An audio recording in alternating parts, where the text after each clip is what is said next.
श्री गणेशाय नमः। एसएस गीत भजन पर आपका स्वागत है। माघ मास शुरू हो चुका है और पवित्र माघ मास में प्रातः स्नान करने का विशेष महत्व है।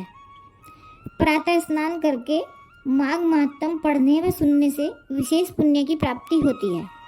इसी कथा श्रृंखला में हम आपके लिए एसएस गीत भजन पर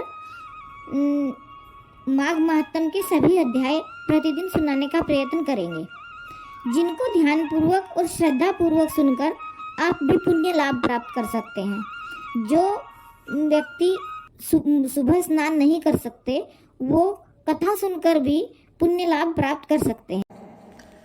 श्री माघ महात्म चौथा अध्याय।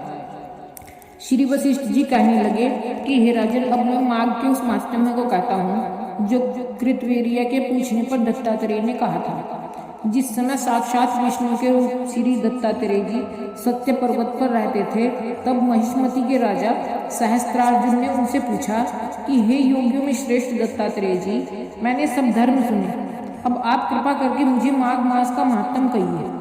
तब दत्तात्रेय जी बोले कि जो नारद जी से ब्रह्मा जी ने कहा था वही माघ महात्म मैं तुमसे कहता हूँ।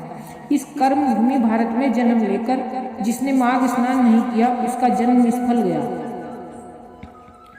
भगवान की प्रसन्नता, पापों के नाश और स्वर्ग की प्राप्ति के लिए माघ स्नान अवश्य करना चाहिए।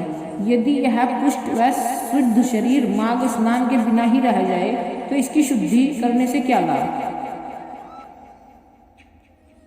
जल में बुलबुले के समान, मक्खी जैसे तुच्छ जंतु के समान यह शरीर माघ स्नान के बिना मरण समान है।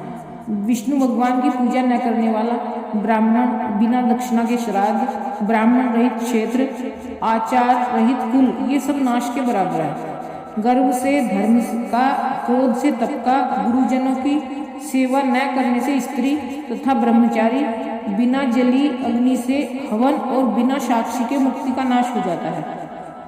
जीविका के लिए कहने वाली कथा, अपने ही लिए बनाए हुए भोजन की क्रिया, शूद्र से भिक्षा लेकर किया हुआ यज्ञ तथा कंजूस का धन, यह सब नाश के कारण है।